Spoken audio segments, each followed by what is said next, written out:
ఒక జన్మంతా చెయ్యవలసిన సాధన ఒక్క శివరాత్రి నాడు చేస్తే చాలు.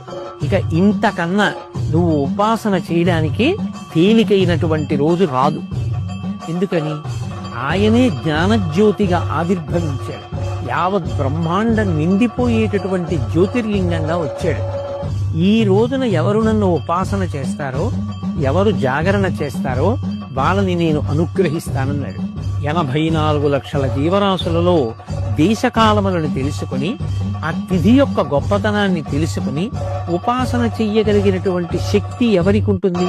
ఒక్క మనుష్య ప్రాణికే ఉంటుంది. అందుకే జంతువునాం నరజన్మ దుర్లభం.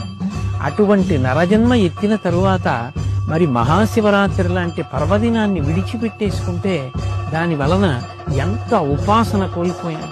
అలాగే మహాశివరాత్రి ఒక సంవత్సరాన్నంతటినీ కూడా ఒక రోజుగా ప్రమాణం